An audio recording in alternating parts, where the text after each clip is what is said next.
Oregon Territory spring of 1869. In the sun-bleached outpost of Dry Creek, the earth cracked under boot heels and the air hung heavy with horse sweat smoke and broken men. Near the edge of town, a makeshift auction platform stood crooked on stacked wagon crates, weathered and mean like the people gathered around it. Men with hunger in their eyes and dust in their souls leaned forward as the deputy banged his gavel. Last one for the day, he barked. She's got no name. No face had that sack on since Missouri. Says she can work. Says she'll obey. His voice curled like a whip through the dry heat. Start and bid $2. A ripple of cruel laughter rolled through the crowd. Maybe she's got a goat face under there, one man joked. Or maybe she's already dead, another hollered. A few turned away, but most stayed watching the woman on the platform like wolves around a tethered deer. She stood barefoot, ankles and wrists bound with fraying twine sack tied snug over her head. Her breathing was fast, but measured each rise of her chest sharp and quiet. Beneath the layers of dirt and cloth, something about her posture defied the crowd. She wasn't crumpled or cowering, just still. The deputy scratched at his chin. No takers. Come on now, $2. That ain't even half a whiskey. Then, from the back, someone stepped forward. I'll take her, said a calm voice. The crowd parted like water. He was tall and broad with a worn canvas coat, a black hat pulled low and boots caked in old mud. His name was Thomas Reed. He lived somewhere beyond the timberline, worked the trees, spoke to no one unless necessary. He wasn't known for laughter or liquor, just silent solitude and sharp axes. $2, he repeated slow and sure. The deputy squinted at him. You sure, mister? You don't want to see what's under the sack. Thomas tilted his head toward the girl. I'm not buying a face. I'm marrying a person. That shut the crowd up. Even the wind stilled. The deputy muttered and filled out the marriage record.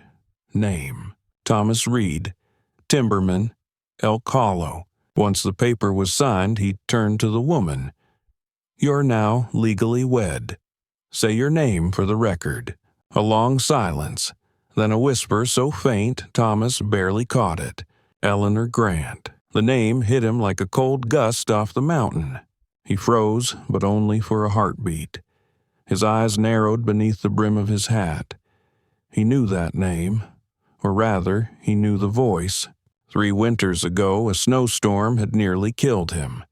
He'd fallen from a ridge and blacked out in the snow. But someone he never knew who had dragged him into shelter, nursed him with pine bark broth, tended his broken leg, never showed their face, only wore a sack like this one. And when he awoke fully, they were gone, leaving only a handkerchief small and embroidered with purple wildflowers. Now that voice, the one from the frozen cave, had just spoken a name. Eleanor Grant. Thomas stepped forward slowly and took her arm. He didn't grip it tight, didn't pull her just enough pressure to let her know, you're safe now. She flinched but walked with him. Not a single man in the crowd stopped them.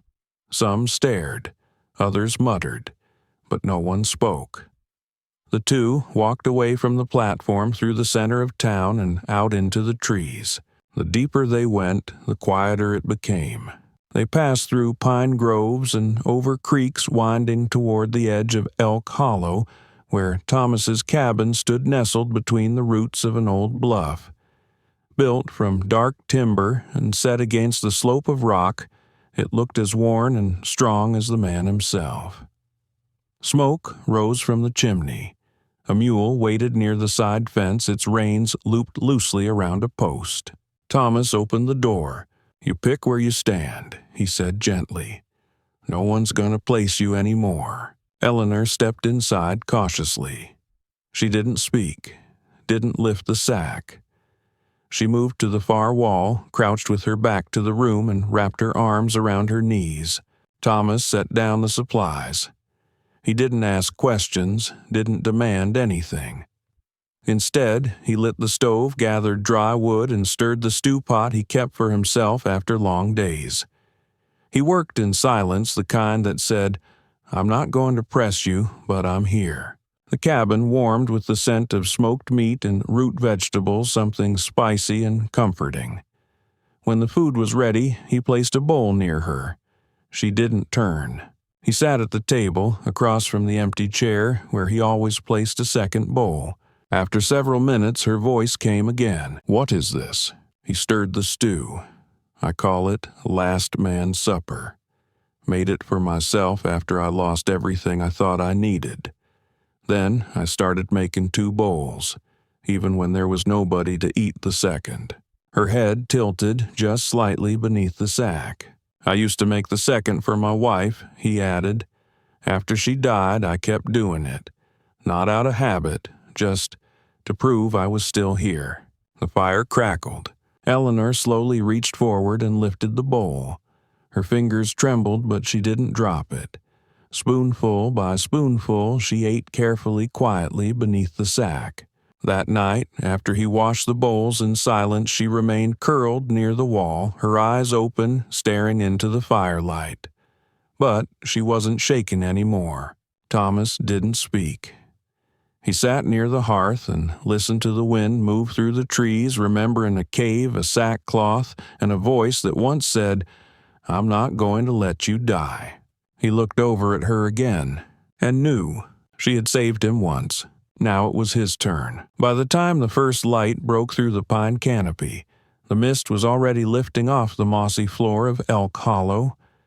The cabin creaked with the sounds of a new day wood, settling water dripping from the eaves, and the steady rhythm of Thomas chopping kindling outside. Inside, Eleanor remained curled in the same corner she had claimed the night before, the sack still drawn tight around her head. But her breathing was slow, rested. Thomas didn't disturb her. He moved with quiet efficiency, feeding the stove, stirring the embers, boiling water in a blackened kettle that hung from an iron hook. He was used to silence. What unsettled him now wasn't the quiet, but the familiarity of her presence. The way her body barely moved, the weight of her silence. That voice. He hadn't imagined it. He couldn't have. That winter, 3 years ago, had nearly taken his life. He'd been deep in the timber, hungry for lumber, stubborn against the warnings of the mountain men who refused to go that far north. A snow squall came out of nowhere. He'd slipped on a rocky slope, snapped his leg below the knee, and collapsed into a snowbank where the trail vanished. He remembered the sound of snow settling over his back, how his breath had come shallower until it stopped mattering. Then hands. Rough but careful. Someone pulling him through the trees. The sting of branches across his skin. The cold biting deeper, and then heat. A fire. He'd awoken inside a cave, his leg wrapped in wool and bark steam curling from a tin cup beside him. Across the flames sat a figure. Sack on the head. Layers of worn leather and wool, bare hands tending the fire. A woman. Quiet. "You don't need to know who I am," she'd said, voice steady. "But I'm not going to let you die." It was the voice that haunted him, and it was the voice that now sat across the room. Eleanor Grant. He glanced at her again, the way her hands were clasped tight in her lap, knuckles white. She hadn't looked at him since they'd left Dry Creek, but she hadn't asked to leave either. She had let him bring her here. That mattered. A soft clink startled him her bowl. She had moved it closer to the hearth. A quiet gesture, but enough to say she'd eaten, that she'd accepted his offering. She still hadn't taken off the sack. But he noticed something different this morning. She was upright. Her back was no longer hunched to the wall. She was sitting with her shoulders, squared spine, lifted. A small shift, but one that meant everything. He stepped outside to clear brush, letting the fresh air ground him. The sky was overcast, but the wind had softened. His mule huffed nearby ears, twitching at the birdsong echoing through the trees. By midday she was standing. Thomas returned to find her by the window, hands resting on the sill, the burlap sack still drawn, but her head angled toward the light. He didn't speak, just watched. Her breath fogged the glass. Then she spoke soft, but firmer than before. "You knew my name." He nodded once slow. "You said it on that stage. I heard it before, years ago."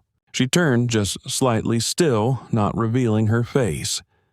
"The cave," he exhaled. "You saved my life." Eleanor didn't reply right away. Then she said, "I didn't expect to see you again. I thought you'd died that night." "I almost did." She touched the window pane gently with her fingers. "I remember thinking, it would be easier if you did, if I didn't have to wonder." "Why'd you leave?" She dropped her hand. "Because if I stayed, you'd want to know who I was. And I wasn't ready to tell." Thomas didn't push. He leaned against the table, arms folded across his chest. "You left something. A handkerchief. Purple flowers, uneven thread." Her voice caught. "You still have it." He pulled it from his coat pocket. Time had worn it thin, the edges fraying, but the stitches remained. She stepped forward slowly, just enough to take it from his outstretched hand. Her fingers brushed his for only a second. "I made this when I was a girl," she whispered, "before everything changed." He didn't ask what everything meant. Not yet. She held the cloth tightly in both hands like it anchored her. "Did you know?" she asked. "Not for sure," he admitted. "Not until you spoke." She nodded. "I didn't mean for anyone to recognize me. I thought, if I kept the sack on, I could disappear for good." He stepped forward close, but not too close. "Then why say your name?" A long silence. Then, "Because I didn't want to be a ghost anymore." It hung in the room like a held breath. Eleanor sat down near the fire, fingers still gripping the cloth. "The sack used to make me feel invisible. That was the point. I wore it through 3 towns, 4 owners, and miles of back road transfers. But that day, on the platform, I didn't want to be nameless anymore." Thomas crouched to stoke the coals. "You're not." She watched the flames, her shoulders rising with a slow breath. Then, for the first time, she reached up and loosened the knot behind her neck. She didn't remove the sack entirely, just let the bottom rise slightly, exposing her mouth, her jawline, a sliver of her cheek. She took in a breath, open-faced to the firelight.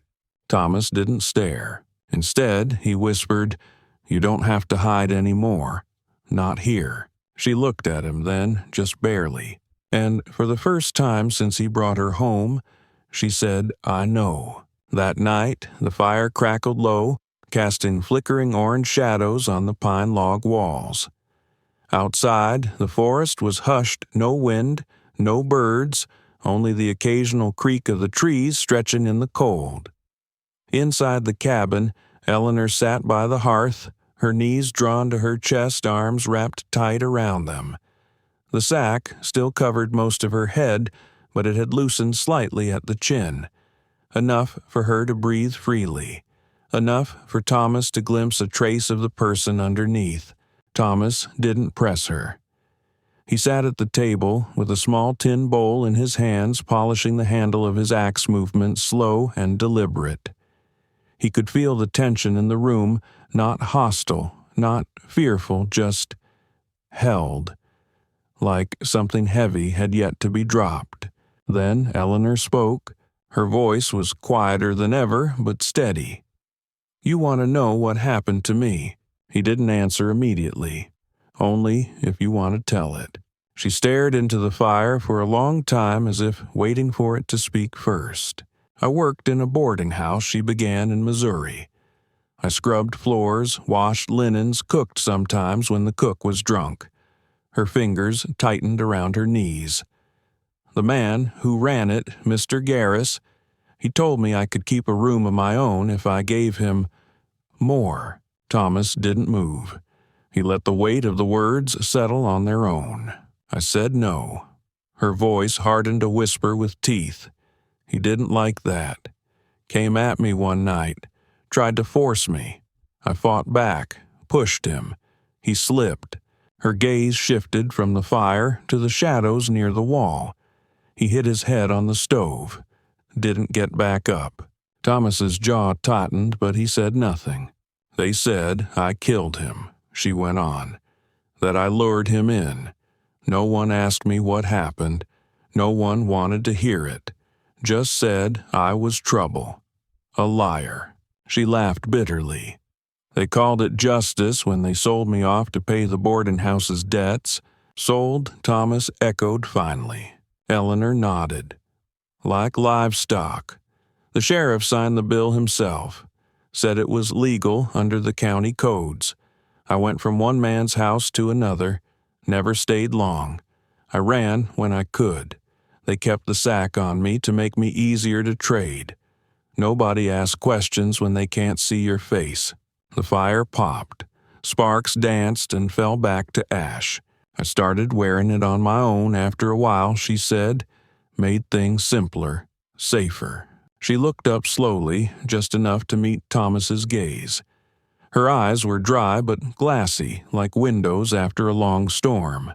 I didn't ask to be saved, she said. I didn't ask to be bought, but I am tired of hiding. Thomas stood, walked to the small basin near the door and poured fresh water from a tin pitcher. He grabbed a clean cloth, soaked it, and brought it over. Without a word, he knelt in front of her and held it out. She hesitated. Then, carefully, she removed the sack. It slid over her head like shedding old skin. Beneath it, her hair was matted and unbrushed dark brown with streaks of dust. Her face was pale, freckled, angular. But it wasn't her features that froze him. It was the scar. A curved, cruel gash ran from her right temple to just above her jaw. It was old, but deep, the kind of wound that healed without forgiveness. It told a story all on its own, one of panic struggle and pain. She watched his face carefully, but Thomas didn't flinch. He gently handed her the cloth. "It's not the scar I see," he said. "It's the strength it didn't take away." Eleanor looked down at her hands. "Most people see it and decide what I am before I speak. I'm not most people." She smiled, small, fleeting, but real. Then she wiped her face. Later that evening, as the sky deepened to violet, they sat near the hearth again. Eleanor had braided back her hair and rested her hands on her lap, still uncertain, but no longer clenched. Thomas brought over 2 tin cups, herbal tea steeped from dried leaves he kept in a jar labeled simply calm. She took the cup and sipped. Silence filled the space between them, but it no longer felt like a wall. "You've been through hell," Thomas said softly. "I came out the other side." He nodded. "And you came out still willing to say your name. That takes something most folks don't have." "I didn't want to give it up," she admitted, "even if no one remembered it but me." He tilted his head. "I remember it now." She glanced sideways, a ghost of warmth flickering in her eyes. That night, she didn't sleep by the wall. Instead, she lay on the cot beneath a wool blanket, the sack folded and placed beside her, not like armor, but like something finished, something acknowledged. And Thomas sat in his usual chair, watching the fire fade, thinking of the wildflowers stitched into the cloth he still carried in his coat pocket. He had no idea what tomorrow would bring, but for the first time in years the cabin didn't feel so quiet. Morning arrived slow and soft, carried in on a mist that clung low to the forest floor like it was reluctant to let go of the night. Inside the cabin, the fire had burned down to red glowing embers. Eleanor rose early. She moved with care, each motion deliberate, controlled not out of fear, but resolve. She folded the sack and tucked it beneath the cot. Not hidden, not discarded, just placed. She didn't need it anymore, not right now. Outside, Thomas was already working by the shed running a whetstone across the blade of his saw. When Eleanor stepped out into the yard, she paused, letting the morning air sting her skin. It was cold, but alive. She walked slowly to the tree at the edge of the clearing, the same one she'd sat beneath the day after he brought her home. Her scar was visible now in the morning light, not tucked beneath a hood or a veil. The sunlight touched her cheek like a quiet blessing. She closed her eyes and breathed. Thomas saw her from where he knelt. He didn't call out. He just spoke, steady and low. 3 years ago, midwinter, I took the ridge trail too far. Looking for lumber, I slipped near Black Hollow, snapped my leg, thought I'd die. Eleanor didn't turn, but her shoulders lifted with the breath she took. He went on, sanding the teeth of the blade with care. Someone found me, pulled me into a cave behind a wall of ice, tended to me, hid her face. She wore a sack, wouldn't say her name, but she spoke to me. He looked toward the trees. Your voice sounds just like hers. There was silence between them, thick-weighted. Then a faint sound like fabric sliding over skin. Eleanor turned to face him, no sack, no veil. Just her face, scar and all. Her gaze met his. She didn't want to be seen, Thomas said. Didn't want to be remembered. I was afraid, Eleanor replied. Thomas stood and brushed the sawdust from his hands. You saved my life. I never told anyone. I didn't even tell myself it was real sometimes. It was real, she said. He nodded slowly. So is this. A pause, then she stepped toward him. Not fast, not hesitant, just sure. I remember your face, she said. Not the details, but how your eyes were open even when you were burning up. You kept trying to speak even when you couldn't. He cracked a small smile. I remember the broth, bitter as sin. She laughed once, just a breath, but it was real. Pine bark and dried lichen. It was all I had. He stepped closer, and it worked. I was going to leave you there in the morning, she confessed. I told myself you'd be safer without me, that you'd be better off not knowing. He shook his head. I wasn't. Eleanor studied him. Why did you bid for me that day? Thomas looked past her toward the trail that led back to Dry Creek. Because the crowd laughed, because no one else saw a person, and because something in me knew. She held his gaze. You really didn't want to see what was under the sack. I already had. They stood like that for a long time with the morning sun warming the clearing and the wind threading between the trees. No vows, no tears, just recognition. The kind that settles in the bones and stays there. Later, inside the cabin, Eleanor sat at the table and traced her fingers along the rim of a coffee cup. I think I'm ready to write it down, she said. Thomas looked up from where he was chopping herbs. The truth. She nodded. All of it. From the boarding house to the auction. I want it recorded. He didn't hesitate. I know the sheriff in Ash Hollow. He's not like the others.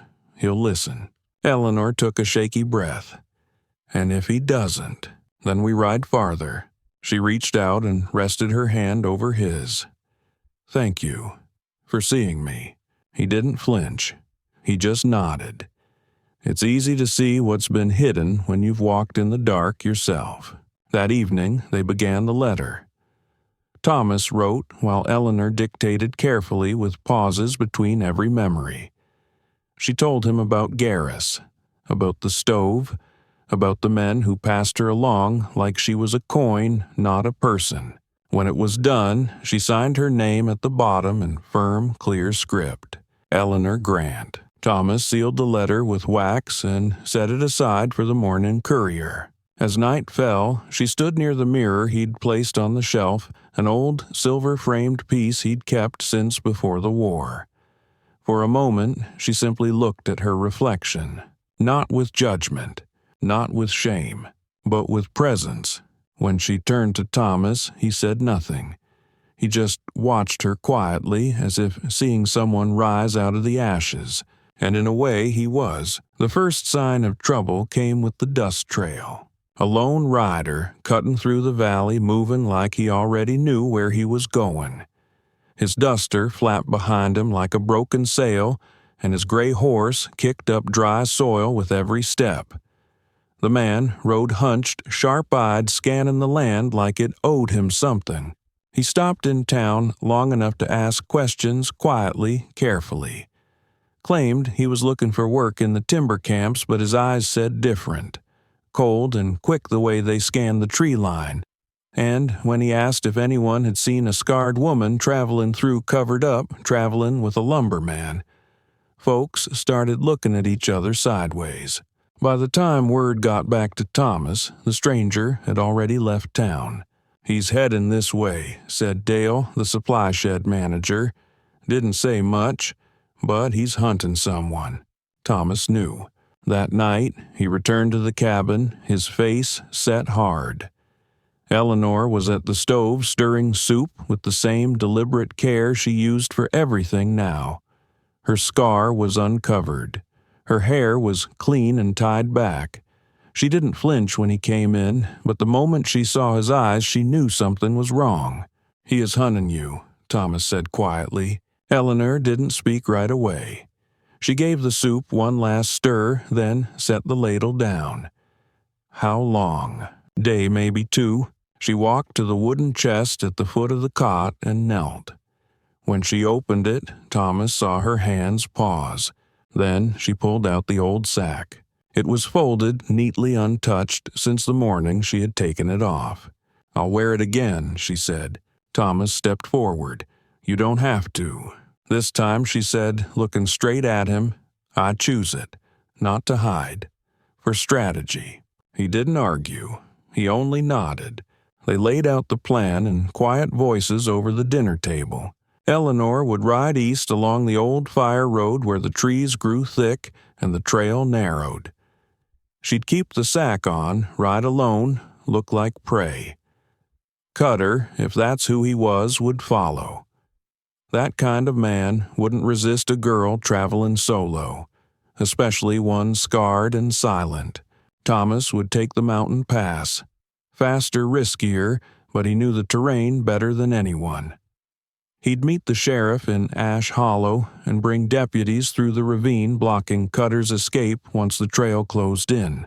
It was dangerous, but it could work. Before dawn, Eleanor stood outside the cabin with Thomas's second horse saddled and ready. The sky was still dark, the stars fading to gray. She wore the sack again, but this time she tied it herself. Tied at the neck the way she used to. Her hands didn't shake. Thomas helped her into the saddle. She didn't look like a prisoner. She looked like a decoy with fire in her spine. He rested his hand on her foot in the stirrup. "You're sure? I need to be the one who ends this." He stepped back. "I'll see you on the other side." She nodded. "Don't be late." Then she rode. Hours later, high in the pass, Thomas spotted the trail of hoof prints cutting across the eastern ridge. Behind them, a second set. Lighter, more erratic. The bounty hunter was following her just as they planned. Cutter had taken the bait. By sundown, Eleanor led him deep into the box canyon, narrow rock walls, one exit. She kept her head low, riding just fast enough to look scared, just slow enough to give him confidence. When the echo of his horse grew louder behind her, she reached the bend in the trail. Thomas was waiting. So was the sheriff. And 2 riflemen from the Ridge Patrol. When Cutter rounded the curve, he didn't hesitate. He drew his revolver, but Thomas was faster. A warning shot cracked the air. "Drop it," the sheriff roared. Cutter spun eyes wild, but the rifles were already raised. He froze, then let the gun fall. Dust settled. The tension broke like a snapped branch. The deputies bound. His hands checked his belt and pulled a wanted flyer from his saddlebag. Eleanor's name wasn't on it, but her description was. Scar Height Travel Routes. Someone had put a price on her story. Cutter had come to collect. He didn't say a word as they lifted him onto his own horse and strapped him in place. From the hill above, Eleanor watched it all motionless. Only when Cutter was gone did she ride down. Thomas met her at the canyon mouth. He reached up to help her down, and this time she let him. Without a word, she untied the sack and let it slip free. The wind caught it briefly before she grabbed it with both hands. She stared at it. Old, frayed, dirty, but familiar. Thomas watched her waiting. It saved me one last time, she said softly. Not because it hid me, but because I used it. He nodded. Then what now? She folded the sack carefully, twice, then tucked it beneath her arm. I'll keep it, she said, not as a cage, as proof. Proof of what? She looked out at the horizon, the trail behind them, the trees ahead. Then she smiled a quiet, determined smile. That even what once held me down can protect me, if I choose it to. The sun hung low over Elk Hollow, its rays spilling golden light across the clearing like paint brushed gently on old wood. Birds chattered in the trees, and the scent of new pine sap lingered in the air. The forest, once a place of shadows and silence, now felt different, open awake. Justice had arrived not with noise or vengeance, but with paperwork. 3 weeks after Cutter's arrest, a courier on horseback delivered the envelope to Thomas's cabin. Inside, beneath the official seal of the Ash Hollow Court, were the words that changed everything. Charges against Eleanor Grant dismissed. Warrant rescinded. Case closed. When she read the letter, Eleanor didn't cry. She didn't laugh either. She simply walked outside past the firewood stack down the slope to the tall pine at the edge of the clearing. She knelt in the moss and closed her eyes. For the first time, she whispered, I don't have to run. Thomas stood at a distance, hands resting on the porch rail. He didn't say anything. He didn't need to. Freedom didn't roar. It settled. That spring, as the trees bloomed with soft green buds and the air warmed with each new sunrise, Thomas built something by hand near the cabin, a wooden archway, simple but solid. 4 beams, a linen sheet strung across the top. Beneath it, wildflowers peeked through the soil like small, stubborn promises. They invited only a few people. Mavis came first. She stepped off her wagon in a worn calico dress, her boots caked in travel dust. Heard you were up this way, she said with a nervous smile. Figured it was time I stopped being a coward. Eleanor froze on the porch. Mavis took a breath. I saw what happened. The night at the boarding house. I heard the screams, the crash. I didn't speak up. I needed the job. I needed to eat. Thomas stood back, letting them have the moment. Mavis swallowed. I can't change what I didn't do, but I can tell the truth now if you'll let me. Later, at the table inside, Mavis signed a sworn affidavit, her handwriting strong and deliberate. She listed what she'd seen. The bruises, the silence afterward, the fear that lived in every hallway. Eleanor watched her carefully as she wrote. When she finished, she whispered, "Thank you." The document was sent to the courthouse and added to the record, though it no longer needed to be. It wasn't for proof. It was for peace. And then, one warm afternoon, beneath that arch of pine beams and linen, they were married. Eleanor stood before the mirror Thomas had left for her months ago. Her dress was plain muslin, cream-colored, hand-stitched. She'd made it herself in the quiet evenings, her fingers moving with a kind of reverence. On her head she wore a veil. It was made from the sack. The same burlap that had once silenced her name, shielded her scars, and smothered her breath. Now it had been washed dried in the sun and sewn with white thread at the edges. Tiny purple wildflowers had been embroidered into the corners, echoing the cloth she once left in the snow beside a dying man. When she stepped outside, the forest stilled. Thomas stood beneath the arch, his hair-combed boots polished, wearing the only shirt he owned without sap stains. But none of that mattered. Not when he saw her. She walked slowly, not with fear, but with presence. Her scar was not hidden. Her veil did not conceal. It reframed. It transformed. When she reached him, Thomas took her hands and looked into her eyes. "No matter what covered your face," he said, "you were always the woman I chose." She smiled. "And now I choose you." There was no preacher. No audience beyond those who mattered, Mavis the blacksmith, the shopkeeper's wife, with lavender in her hands. But when they kissed, it was wholly just the same.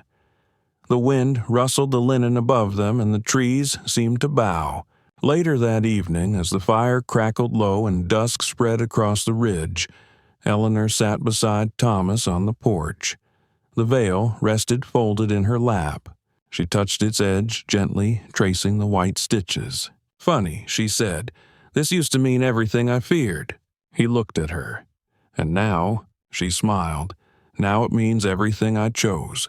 Thomas reached over, fingers lacing through hers. They sat that way until the stars came out, until the forest wrapped around them like a prayer answered in the dark. And there, beneath the tall pines, beside the man who had once been her stranger in the snow, Eleanor Grant, once a shadow, once a secret, was no longer either. She was home. Some people survive by hiding. Others survive by running. But the strongest souls, those who endure the fire and still choose to step back into the light, remind us that healing doesn't mean forgetting. It means reclaiming, reframing, transforming what once held us down into something that lifts us up. Eleanor didn't erase her past. She wore it. She shaped it.